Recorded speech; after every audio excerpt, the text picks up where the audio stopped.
उत्तक का परिभाषा क्या हो सकता है? सबसे पहले हम जब कोशिका पढ़ा रहे थे तो वो सिंगल इकाई के रूप में था और उसी का समूह, कोशिकाओं का विशेष समूह, विशेष स्थान, मतलब भिन्न भिन्न स्थान नहीं, कोई खास स्थान पर कोई खास कार्य करे तो उन समूहों को, किस समूह को? कोशिकाओं के समूह को उत्तक बोला जाता है। कोई दिक्कत? क्या बोलोगे? कोशिकाओं का वैसा समूह जिनकी कार्य, उत्पत्ति और संरचना एक समान होने तक। चलो ठीक है, कोशिकाओं का वैसा समूह, बोलो कोशिकाओं का वैसा समूह जिसका कार्य, संरचना एक समान एक स्थान पर हो, वैसे कोशिकाओं के समूह को उत्तक कहते हैं। अब अपने तरीके से भी बोल सकते हो, है ना? मेन ये फिगर बनना चाहिए, ये फिगर बनना चाहिए कि कोशिकाओं का वैसा समूह, है ना, जो एक विशेष अंग में स्थापित हो, जैसे लीवर का जो उत्तक होगा, वहाँ जो भी कोशिकाएं होंगी वो मुलायम मुलायम, सॉफ्ट है ना होगा, और वही हड्डी या खोपड़ी का वहाँ का जो कोशिका बनेगा वहाँ के, तो वहाँ क्या होगा, वो उत्तक का जो निर्माण होगा हार्ड होगा, है ना, उसका कंस्ट्रक्शन हार्ड होगा। और जहाँ पर कोमल है उसी तरह से तो पौधों में भी यही बात है और जंतुओं में भी यही बात है। हाँ, तो अब इसका प्रकार में चलेंगे तो पादप कोशिका और जंतु कोशिका, जैसे हम चले थे कोशिका में, उसी तरह से हम उत्तक में भी बात करेंगे तो पादप उत्तक और जंतु, पादप उत्तक और जंतु उत्तक। तो उत्तक कितने प्रकार? कौन कौन? हाँ, तो आज जंतु तो नहीं हो सकेगा, पादप उत्तक के बारे में आज हम विशेष चर्चा करते हैं, ठीक है? तो पादप उत्तक में सबसे पहले कौन सा उत्तक होता है? लिखवा दे, लिख लोगे? दिमाग में लिखना पड़ेगा। दिमाग में लिखोगे कि कॉपी में? दिमाग में नहीं? अच्छा, कॉपी से दिमाग में चला जाएगा? कितने को गारंटी है? वाह, सबको गारंटी है, इसका मतलब लिखने करेगा, ठीक है? चलो, तो हम तो जंतु और पादप हो गया, अब पादप में चलते हैं।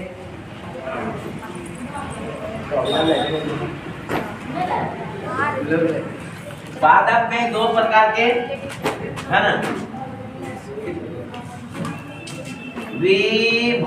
विभोज्योतक,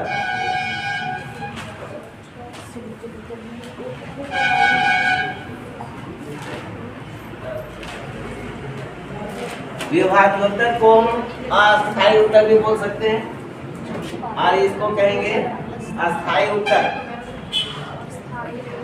या अविभाज्य उत्तक। क्या कहेंगे? अ लगा देंगे, अविभाज्य,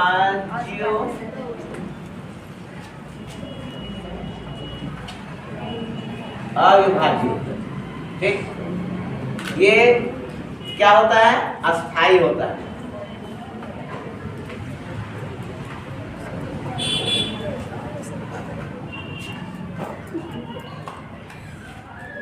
ठीक है? और पादपों के अध्ययन को क्या बोला जाता है?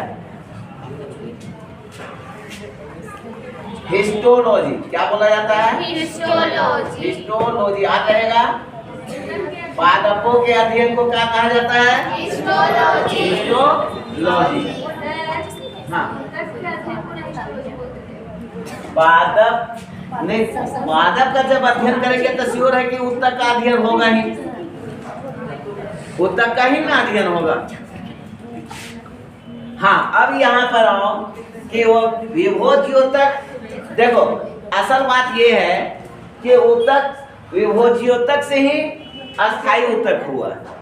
जो ऊतक विभाजन कर रहे हैं, जैसे कोशिका में क्या था, कोशिका में सेल डिवीजन होता था तो वृद्धि करता था कि नहीं, तब विभोज्योतक मतलब इसका नाम से ही पता चल रहा है कि ये विभाजन होता है। ठीक है, तो पतले पतले पौधे के बहुत से ऐसे अंग होते हैं जो प्रारंभिक अवस्था में, जैसे जंगल जाती है ना, तो दातुन पत्ते तोड़ती है, तो वो शुरू में जो निकलता है वो कोमल कोमल शाखा जो प्रारंभिक अवस्था में रहता है, तो उसमें विभोज्योतक पाया जाता है। और वही पौधा जब बड़ा हो जाता है तो डिवीजन करना, वो जो पहले बार में जो निकला था वो क्या हो जाता है, विभोज्योतक नहीं होता है, मतलब बंद हो जाता है, विभाजन होना बंद हो जाता है। तो वो क्या बन जाता है, छाल का रूप ले लेता है ना, कड़ा हो जाता है, स्तंभ उसका बन जाता है, वो विभोज्योतक नहीं रह पाता है। तो वो किसमें ट्रांसफर हो जाएगा, अस्थायी ऊतक में। किसमें, अस्थायी ऊतक में। तो विभोज्योतक जब विभाजन करना बंद कर दे तो क्या बन जाएगा, अविभाज्य ऊतक, है ना, अस्थायी ऊतक। समझे? तो इसमें जो होता है वो 3 तरह का होगा। कितना तरह का, 3 तरह। कौन कौन, एक शेष में, दूसरा पार्श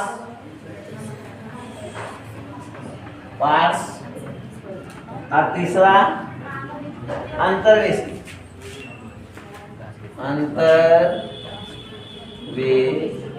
अंतर्वेशी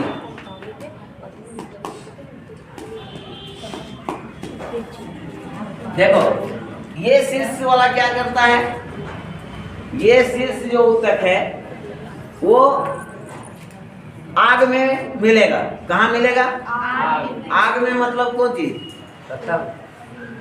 आग में मतलब वो नहीं समझ लेना, जलने वाला है ना, सूर्य की रोशनी। जैसे ये पेड़ है, ठीक है, बहुत सारा तना निकलता है ना जी,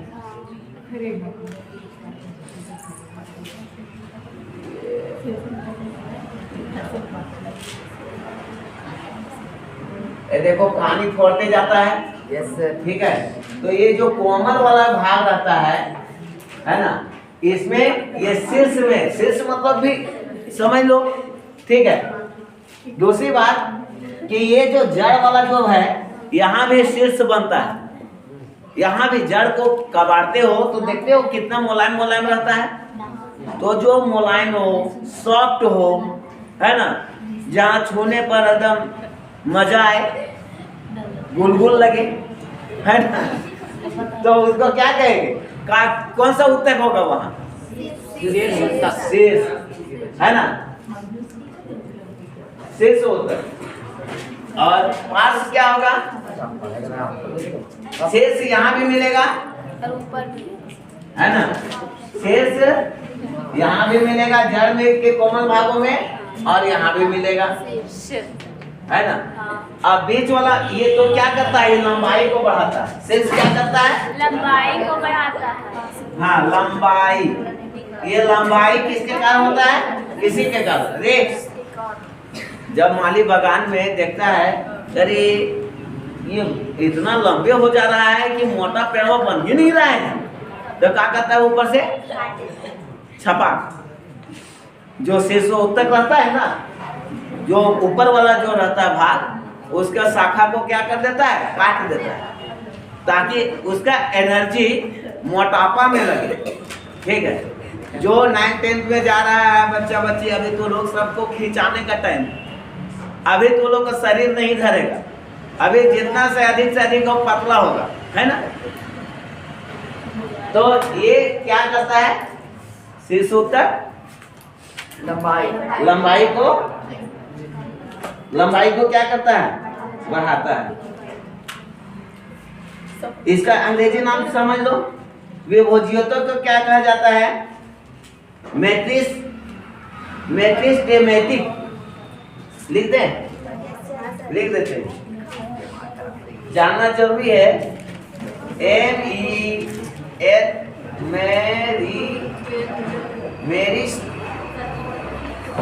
मेरिस्टेमेटिक,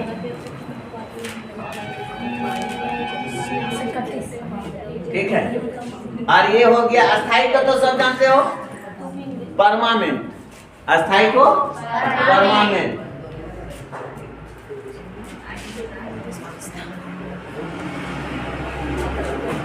ये शीर्ष का होता है एपिकल, APECL,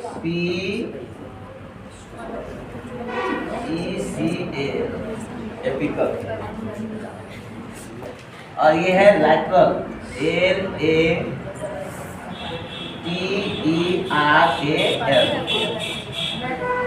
और ये है इंटर गैलरी, GALERY,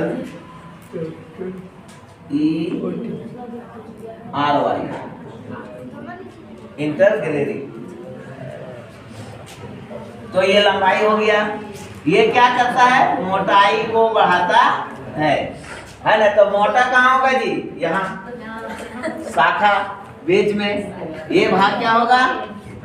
मोटा होगा, ठीक है ना। तो यहाँ पार्श्व हो जाएगा। और अंतर्वेशी देखो, ये है ना, अधिकतर ये ऐसा टिश्यू है, जैसे ये जमीन है ना, और ये घास फूस जो लगा रहता है, तो घास फूस लगा रहता है कि बीच बीच में रहता है, ठीक है। ये बीच बीच में ये टिश्यू तुमको मिलेगा, ठीक है। अब घास काटने जाओगे, है ना, तो मान लो यहाँ से काट दोगे, तो बोलो ये बढ़ेगा कि नहीं? बढ़ेगा। यहाँ से भी काट दोगे तो बढ़ेगा कि नहीं? बढ़ेगा। लेकिन कुदरिये से या खुरपिये से इसको कोड़ दोगे या दबा दोगे तो बढ़ेगा नहीं। ये समझ में आ गया? अब इसमें आ जाओ। ये दो प्रकार का हो गया, ये सरल ऊतक और ये जटिल ऊतक। सरल ऊतक और जटिल ऊतक।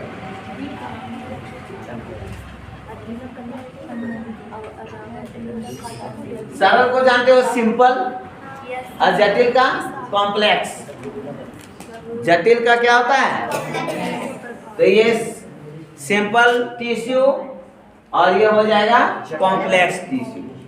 तो सरल ऊतक में तीन प्रकार के होगा। एक होगा पैरेन्काइमा, काइलेन्काइमा, स्क्लेरेन्काइमा।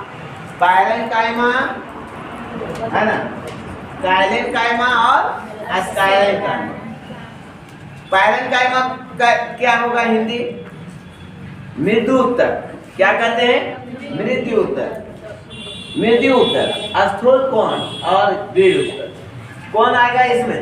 सरल में इसमें आ जाएगा तीन। एक मृदु है ना, मृदु ऊतक हो गया। स्थूल कोण और एक हो गया दृढ़। क्या है? दृढ़।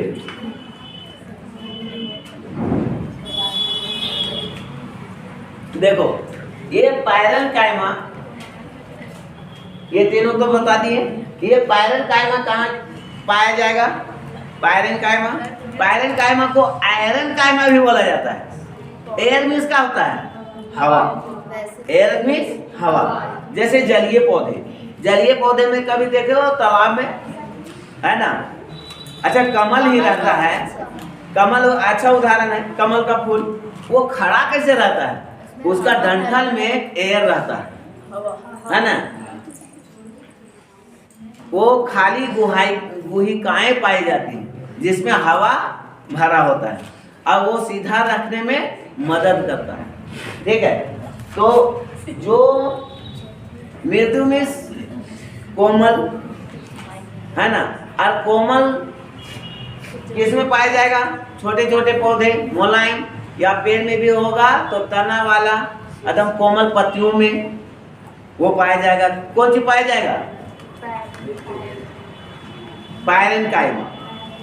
मृदु उत्तक कौन सी पाया जाएगा? हाँ, इससे क्वेश्चन पूछता है कि प्रकाश संश्लेषण की क्रिया के लिए कौन सा उत्तक सहायक है? प्रकाश संश्लेषण हम लोग जानते हैं, क्या ये तो क्लोरोप्लास्ट करता है, जो पत्तियों में उपस्थित रहता है ना, जो एस्टोमेटा के द्वारा होता है। ठीक है, तो ये उत्तक को कहां से आ गया? तो ये एक ऐसा उत्तक है, मृदु उत्तक, जो प्रकाश संश्लेषण को भी अंजाम देता है। ठीक है, तो ये कहाँ पाया जाता है? जलीय मुलायम वाले भागों में। ठीक है, मृदु उत्तक। और वही स्थूल कोण थोड़ा सा दृढ़, थोड़ा कठोर। तो पौधों को कठोरता भी प्रदान होना चाहिए ना, तो ये थोड़ा सख्त बनाता है, और उससे भी ज्यादा सख्त कौन बनाएगा? दृढ़, है ना। ये तो पूरा बेजोड़ सख्त बनाएगा, है ना, खड़ा कर देगा पूरा। ठीक है, उदाहरण में पेड़ पौधा का जितना लकड़ी वाला भाग है वो दृढ़ कोशिकाओं का होता है। किसका? पायरेन्काइमा, काइलेन्काइमा, और ये क्या हो गया? स्क्लेरेन्काइमा। तो वो स्क्लेरेन्काइमा है ना, जो पौधों को दृढ़ता प्रदान करता है। तो यहाँ क्या है, ये देख रहे हैं इसका हेडिंग, अविभाज्य। अविभाज्य मतलब कोशिका डिवीजन, मतलब उत्तक डिवीजन नहीं कर रहा है, मतलब नया उत्तक नहीं बना रहा है। जो ये उत्तक जो मर गया, और जब मर गया तो वही लकड़ी के रूप में रह गया, है ना। बोकलवा तो देखता है कि साले साल छूटता है किसी किसी पौधा का, जैसे यूकलिप्टस तो देखा है, प्रत्येक साल उसका उत्सर्जन की क्रिया उसका बोकले उड़ के होता है ना। तो पौधे के आंतरिक भागों में भी कुछ जो वो विभोज्यतक नहीं हो पाते हैं, विभाजन नहीं कर पाते हैं, तो वो अस्थायी रूप ले लेते हैं, और वो होते होते होते होते होते होते वो क्या हो जाता है? सख्त होने लगता है, मोटा होने लगता है ना। तो ये इस तरह से पेड़ का एक रूप ले लेता है। तो ये तीनों समझ गए, दृढ़ उत्तक, स्थूल उत्तक और मृदु उत्तक। अब यहाँ देखो, एक तो और बचा हुआ है ना, ध्यान से देखो। ये जटिल उत्तक। जटिल उत्तक दो प्रकार के होते हैं, कौन कौन? जाइलम और फ्लोएम। जाइलम और फ्लोएम। तो जाइलम और फ्लोएम, जड़ से जड़ याद रखना, और जड़ से क्या लेता है पौधा? खनिज लवण और पानी, खनिज लवण और पानी। तो कहाँ तक पहुँचाएगा ये? पत्ती तक पहुँचाएगा, और पत्ती में क्या रहेगा? क्लोरोप्लास्ट। सूर्य का प्रकाश लेगा, है ना, प्रकाश में से संश्लेषण फोटोसिंथेसिस होगा, है ना, खाना बनेगा, भोजन बनेगा, तो उसको फिर उस पौधे के विभिन्न भागों में बांटने के लिए उसको फिर डिस्ट्रीब्यूटर चाहिए कि नहीं? हैं? पार्टी दे लेगा, मिस्त्री बना देगा, तो वो डिस्ट्रीब्यूटर मतलब डिस्ट्रीब्यूट करने के लिए क्या कहते हैं जी? बेटर। बेटर कहते हैं ना। तो बेटर को रखना पड़ेगा ना 4-6 गो। तो बेटर का काम कौन करता है? अरे लड़की, दोनों का ध्यान नहीं है तीनों का। यहाँ बेटर का काम कौन करेगा? कौन?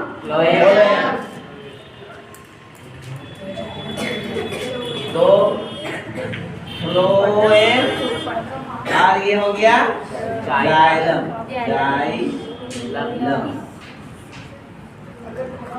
चलो समझ आएगा। तो ये समझ गया, ये जटिल उत्तक में आएगा। और जटिल उत्तक, जटिल संरचना कब होता है? जब इसका मतलब हुआ कि ये सरल नहीं है, थोड़ा सा इसका जटिलता ज्यादा है। अरे ऐसे नहीं समझो, देखो एक छोटा सा उदाहरण दे रहे हैं। सबल देखा है, और आदि ये बहुत बड़ा चट्टान है, इसको मान लो डस्टर बहुत बड़ा चट्टान है।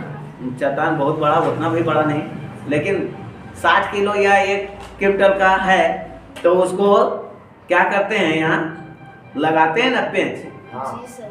है ना, और इसको इधर से दबाते हैं, तो ये क्या होता है, उत्तोलक। क्या होता है, उत्तोलक। तो ये एक सरल मशीन का काम किया, लेकिन इसी को जेसीबी से ला करके और यहाँ खप के पकड़े और उधर के उन्हें फेंक दे, तो वो जेसीबी क्या हो गया, जटिल मशीन। क्या हो गया, लेकिन वो सबल जो कर रहे थे वो क्या हो गया, सरल मशीन। वो भी एक मशीने का काम किया, तो उसमें सर सामान कल पुर्जा नट बोल्ट ना के बराबर है ये नहीं है, एगो डंडा जैसा है ना, और एगो काल लगा, यहाँ आलम लगा ना जी, जिस पर लगेगा, इतना ही लगा। और यदि 2 गो गोल गोल कर दिया, यहाँ लकड़ी दे दिया, तो आराम से ढकल ढकल के दूसरे जगह भी ले जा सकते ना। तो जाइलम को दारू भी बोला जाता है। अब वो दारू पीने वाला नहीं। ठीक है, तो तना ये समझ गया। फ्लोएम क्या करता है, बने हुए पदार्थ को, भोज्य पदार्थों को स्थानांतरण करता है, हर एक पार्ट्स तक पहुंचाता है। और जाइलम हरी लवण पानी वगैरह को पहुंचाने का कार्य करता है। ठीक है, सीधी बात है। पापा क्या करके लाते हैं, कमा के लाते हैं, बाजार से सब जुटा देते हैं, खाना बनाते हैं मम्मी, है ना। हाँ, तो फ्लोएम फर्स्ट से फीमेल भी हुआ, याद रहेगा। और बहुत सारा चीज है। तो सरल अस्थायी उत्तक ये हो गया। एपिडर्मिस का नाम कभी सुने हो? एपिडर्मिस के नीचे कोशिकाओं की कुछ परतें होती हैं, जिसमें सरल अस्थायी उत्तक, जिसे सरल अस्थायी उत्तक कहते हैं। एपिडर्मिस जो पौधा का, ये कोई काष्ठीय पौधा है, तो उसका ऊपर वाला भाग एपिडर्मिस का है। उसके नीचे, है ना, उसके नीचे सारे क्या होते हैं, उत्तक विद्यमान होते हैं। अच्छा, ये तो यहाँ तक तो हो गया। अब हम कल अच्छा कल बंद रखो, है ना। और परसों 1 जनवरी है, नया साल है। अब नया साल में मिलेंगे, तो अभी कितना टाइम हो जी? 10 मिनट। अभी 10 मिनट बाकी है। अभी इतना जल्दी अब बकाना नहीं है, ठीक है। हेलो, हाय। हाँ, हेलो हाय करो, तने के प्यार से करेगी। हेलो, हेलो, हाथ नहीं उठ रहा है, हेलो, ये करेगी। चलो, हाँ, अब कुछ प्रश्न इसी में से करें। बहुत कुछ जैसे बड़र किए। अब इसमें कितना तुम्हारे खोपड़ी में धंसा, ये कुछ क्वेश्चन हम करते हैं, ठीक। शरीर के अंदर एक निश्चित कार्य एक स्थान पर कोशिकाओं का एक विशेष समूह द्वारा पूरा किया जाता है, उसे क्या कहते हैं? रक्त कैसा उत्तक है? संयोजी उत्तक है ना। पौधे में सहारा प्रदान करने वाले प्राय उत्तक जीवित होते हैं कि मृत होते हैं? मृत होते हैं। तब ना काष्ठीय का संरचना आता है, तब ना हार्ड होता है। वो मर गया, मरते मरते इतना वो इकट्ठा हो जाता है कि वही चीज। तो पौधों में उत्तकों का विकास भिन्न भिन्न भागों में भिन्न भिन्न तरह का होता है। लेकिन जंतुओं में ऐसा नहीं है। जंतुओं में समान रूप से होता है, समझे। अब कल्पना करके सोचो, यदि किसी का गर्दन यहाँ से यहाँ तक है, अरे इसमें ऊतकों का विकास खूब हो जाए, तब क्या होगा? गर्दन एक हाथ लंबा हो जाएगा, मुड़ी यहाँ तक आ जाएगा, होगा कि नहीं? अरे पेड़ है तो पेड़ का शाखा देखो, प्रत्येक साल आम देने से मंजर लगने से पहले देखो उसमें शाखा निकलता है नहीं, छोटा छोटा टहनी। अब पता चलता है कुछ कुछ टहनी ऐसे बीच बीच में सूखते भी जाता है, टूटते भी जाता है ना। तो किसी किसी शाखा में गौर करके देखना कि पत्ती उत्ती बढ़िया निकलल है और कोई कोई शाखा में नहीं निकलल है। तो उसी तरह से यदि आदमी का हो, जानवर का हो, तो एक कान का यदि विकास ज्यादा होने लगे तो पता चलेगा अरे ये तो बापरा होगा कि नहीं? तो इस तरह से नहीं होता है, जंतुओं में समान रूप से होता है। अब पौधों में ऊतकों का विकास असमान रूप से होता है, उसका जड़ में, तना में, है ना, बीच वाले भाग में सब अलग अलग होता है, ठीक है। जंतुओं में अधिकांश ऊतक क्या होते हैं? जीवित या मृत? जंतुओं में अधिकांश ऊतक जीवित होते हैं। अब पौधों में अधिकांश ऊतक मृत होते हैं। पौधों की वृद्धि कुछ विशेष क्षेत्र तक ही सीमित रहती है, जबकि जंतुओं में ऐसा बिल्कुल नहीं होता। ऊतकों की विभाजन क्षमता के आधार पर पादप ऊतकों को कितने भागों में वर्गीकृत किया गया है? 2, विभोज्योतक और अविभोज्योतक, है ना। चलो नेक्स्ट, जब विभोज्योतक किसी विशिष्ट कार्य को करती है और विभाजित होने की अपनी शक्ति खो देती है, विभाजन होने की शक्ति खो देती है, इसके फलस्वरूप कौन सा ऊतक बनता है? अभी फिर से सुनो। जब विभोज्योतक मतलब विभाजन होने वाला, किसी कार्य को करती है और विभाजित होने की क्षमता खो देती है, और खोने से के बाद जो ऊतक बनती है वो कौन सा ऊतक कहलाएगा? परमानेंट, अस्थायी ऊतक। वही ना, वो इसको विभाजन ऊतक क्षमता खो दिया, इसका मतलब वो जितना दिन के लिए था उस पौधा में उतना दिन काम किया, प्रकाश संश्लेषण वगैरह किया, जैसे पायरेन्काइमा में बताया जी। लेकिन जब उसका काम खत्म हो गया तो वो कोमलता वाला भाग कहानी खत्म, वो मृत हो गया, लेकिन वहीं पर है, वो अस्थायी ऊतक में बदल जाता है।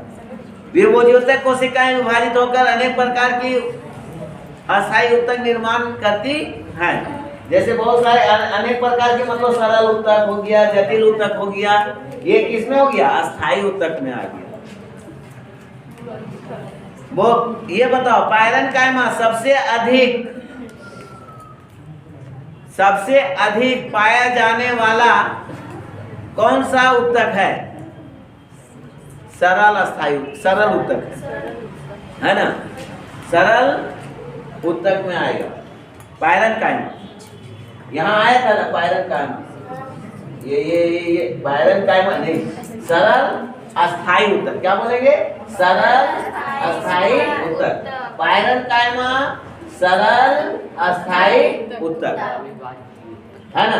काइलेन्काइमा सरल अस्थायी ऊतक, और काइलेन्काइमा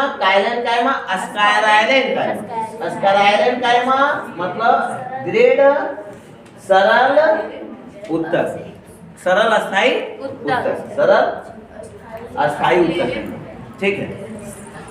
कोशिकाओं के बीच बहुत रिक्त स्थान पाया जाता है, किसमें? कोशिकाओं के बीच बहुत रिक्त स्थान पाया जाता है, बताए हैं किसमें होगा? 3 को ऑप्शन है, बताओ। मृदु, स्थूल, कौन की दृढ़? मृदु बताए थे ना, जल वाला पौधा जो बहुत रिक्त स्थान होता है, लेकिन वही रिक्त स्थान भरते जाता है तो क्या हो जाता है, पौधों में परिवर्तित हो जाता जान बहुत आने लगता है। तो कहते अरे शीशमा का पेड़वा है ना बड़ी भारल हो तो जी, है ना। तो फर्नीचर के लिए कैसा चाहिए, भरा हुआ चाहिए। कैसा चाहिए, भरा हुआ चाहिए, ताकि वो चीनेगा नहीं। ठीक है, का अकबक हो रहेगा है? नहीं ना। भोजन का भंडारण कौन करता है, पायरन कायमा, अस्कायरन कायमा के कायलन कायमा, बताओ इस तीनों में। पायरन कायमा, कायलन कायमा, अस्कायरन कायमा। भंडारण कौन करता है, पायरन कायमा, मतलब मृदु वाला भंडारण। अरे जिसमें जान होगा ना जी, वो न भोजन में रखेगा।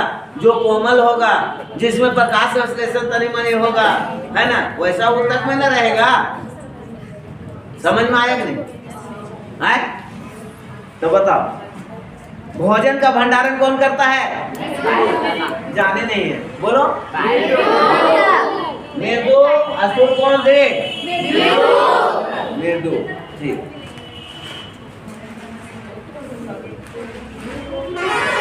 इसमें से कौन प्रकाश संश्लेषण की क्रिया करती है, ठीक।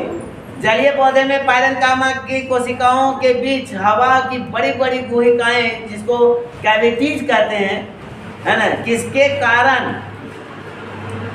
कारण जल में क्या पौधे क्या होते हैं, तैरते हैं। जल में पौधे तैरते हैं। ठीक, आगे बढ़े। पौधों में लचीलापन किसके कारण होता है, ये तीन ऑप्शन है। मृदु नहीं, लचीलापन मृदु सिर्फ रहेगा तो खत्म हो जाएगा। लचीलापन कितना उसको मोड़ देगा ना, टूटेगा नहीं। तो किसमें आएगा, बीच वाला स्थूल को, किसमें आएगा, और इसमें तो पूरा हार्ड हो जाता है ना जी। इसमें थोड़ा सॉफ्ट कम रहता है, इसमें सॉफ्ट होता है ना, इसमें पूरा हार्ड हो जाता है। ऊतकों की कोशिकाएं जीवित, लंबी और किनारों पर अनियमित ढंग से क्या होती हैं, मोटी होती हैं। इसमें कोशिकाओं के मध्य बहुत कम स्थान होता है, किसमें, काइलेन कायमा। किसमें, काइलेन कायमा, ये है बीच वाला काइलेन कायमा। ठीक है, और अस्काइलेन कायमा का क्या क्या विशेषता है, नारियल देखा है, तो नारियल का रेशा युक्त छिलका अस्काइलेन कायमा ऊतक का बना होता है।